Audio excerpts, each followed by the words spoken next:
தமிழ்நாட்டில் மும்மொழிக் கொள்கைக்கு ஆதரவான கையெழுத்து இயக்கத்தை பாஜக தொடங்கியுள்ளது. மும்மொழிக் கொள்கைக்கு ஆதரவாக தமிழகம் முழுவதும் 1 கோடி கையெழுத்து பெற பாஜக திட்டமிட்டுள்ளது. அண்மைச் செய்தி. தமிழ்நாட்டில் மும்மொழிக் கொள்கைக்கு ஆதரவான கையெழுத்து இயக்கத்தை பாஜக துவங்கியுள்ளது. மும்மொழிக் கொள்கைக்கு ஆதரவாக தமிழகம் முழுவதும் 1 கோடி கையெழுத்து பெற பாஜக திட்டமிட்டுள்ளது. மும்மொழிக் கொள்கைக்கு ஆதரவான இந்த கையெழுத்து இயக்கத்தை துவக்கி வைத்தார் தமிழிசை சவுந்தரராஜன். அண்மைச் செய்தி. தமிழ்நாட்டில் மும்மொழிக் கொள்கைக்கு ஆதரவான கையெழுத்து இயக்கத்தை தொடங்கி வைத்தார் தமிழிசை சவுந்தரராஜன். மும்மொழிக் கொள்கைக்கு ஆதரவாக தமிழகம் முழுவதும் சுமார் 1 கோடி கையெழுத்து பெற பாஜக திட்டமிட்டுள்ளது.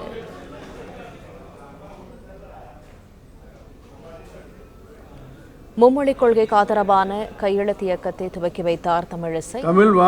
தமிழக பாஜக தலைவர் அண்ணாமலை கையெழுத்திட்டு வருகிறார். மும்மொழிக் கொள்கைக்கான தமிழ்நாட்டில் மும்மொழிக் கொள்கைக்கு ஆதரவான அந்த கையெழுத்து இயக்கத்தை பாஜக தொடங்கியுள்ளது. இந்த இயக்கத்தை தமிழிசை சவுந்தரராஜன் தொடங்கி வைத்து கையெழுத்திட்டார். அதனைத் தொடர்ந்து தமிழக பாஜக தலைவர் அண்ணாமலை கையெழுத்திட்டார். கூடுதல் தகவல்களை தருகிறார் எமது செய்தியாளர் வினேஷ் சரவணன். வணக்கம் வினேஷ், விவரங்கள் என்ன? மும்மொழிக் கொள்கைக்கு தமிழ்நாட்டு மக்களிடம் ஆதரவு திரட்டும் பொருட்டு 1 கோடி பேரிடம் கையெழுத்து இயக்கத்தை இன்று தமிழக பாஜக தொடங்கியிருக்கிறது. சென்னை அமைந்தகரையில் நடைபெறக்கூடிய இந்த நிகழ்ச்சியில கையெழுத்து இயக்கத்துடன் சமக்கல்வி எங்கள் உரிமை என்ற இணையதளத்தையும் தற்பொழுது பாஜக தரப்பிலே தொடங்கி வைத்திருக்கிறார்கள். குறிப்பாக ஒரு மாத காலமாகவே மும்மொழிக் கொள்கை வேண்டுமா வேண்டாமா என்பது குறித்து தமிழகம் முழுவதும் வீடு வீடாக சென்று பொதுமக்கள் மற்றும் மாணவர்களிடம் பெற்றோர்களிடம் ஒட்டுமொத்தமாக 1 கோடி கையெழுத்து பெற்று குடியரசுத் தலைவரிடம் வழங்க பாஜக திட்டமிட்டிருக்கிறது. குறிப்பாக அண்மையில் நடந்த இந்த கும்பமேளா நிகழ்ச்சியில மத்திய கல்வித்துறை அமைச்சர் தர்மேந்திர பிரதான் ஒரு கருத்தை முன்வைத்திருந்தார். அதாவது தமிழக அரசு மும்மொழிக் கொள்கையை ஏற்றால், அதாவது புதிய கல்விக் கொள்கையை ஏற்றால் அவர்களுக்கு தர வேண்டிய நிதியை, பள்ளி கல்வித்துறைக்கான நிதியை நாங்கள் வழங்குவோம். தற்போது வரை தமிழக அரசு தேசிய கல்விக் கொள்கையை ஏற்றுக்கொள்ளாத நிலையில் அவர்களுக்கு வழங்க வேண்டிய நிதி நிலுவையில் இருக்கிறது. அதை தமிழக அரசு ஏற்க வேண்டும் என குறிப்பிட்டிருந்தார். அன்று தொடங்கி தற்போது வரை தமிழ்நாடு அரசுக்கும் மத்திய அரசுக்கும் இடையே கருத்து மோதல் தொடர்ந்து நிலை வருகிறது.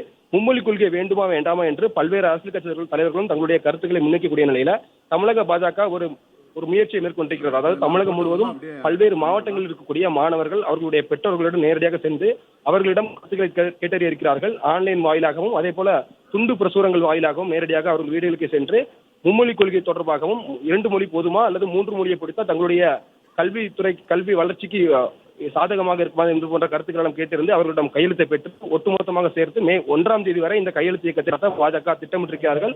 தற்பொழுது அதற்கான முதன் முயற்சியை தான் பாஜக தொடங்கியிருக்கிறது.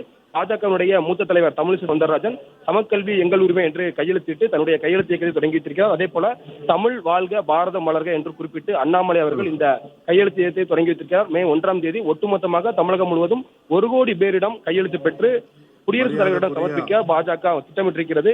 தொடர்ந்து திமுக அரசு தேசிய கல்விக் கொள்கையை ஏற்காவிட்டால் மத்திய அரசு இந்த நிதி பள்ளிக் கல்வித்துறைக்கு கொடுக்க வேண்டிய சமரக்ஷா திட்டத்தின் மூலமாக வரக்கூடிய 1525 கோடி ரூபாய் கிட்ட நிதியை ஒட்டுமொத்தமாக மத்திய அரசு தற்போது வரை வழங்கப்படாத நிலையில திமுக அரசு புதிய கல்விக் கொள்கையை நாங்கள் ஏற்க மாட்டோம், தேசிய கல்விக் கொள்கையை தமிழ்நாட்டில் அமல்படுத்த மாட்டோம் என்று தொடர்ந்து தங்களுடைய நிலைப்பாட்டை உறுதியாக எரித்து வருகிறார்கள். அந்த வகையில் மும்மொழிக் கொள்கையால் தேசிய கல்விக் கொள்கை மூலமாக தமிழ்நாட்டிற்கு வந்தால் மும்மொழிக் கொள்கை படிப்பதன் மூலமாக 3ஆம் வகுப்பு படிப்பதன் மூலமாக தமிழ்நாட்டு மாணவர்களுடைய வளர்ச்சி எந்த அளவிற்கு இருக்கும் என்பது போன்ற கருத்துக்களை எல்லாம் சமக்கல்வி எங்கள் மொழி என்ற இணையதளம் மூலமாக தற்போது பாஜக தன்னுடைய நிலைப்பாட்டை அறிவித்திருக்கிறார்.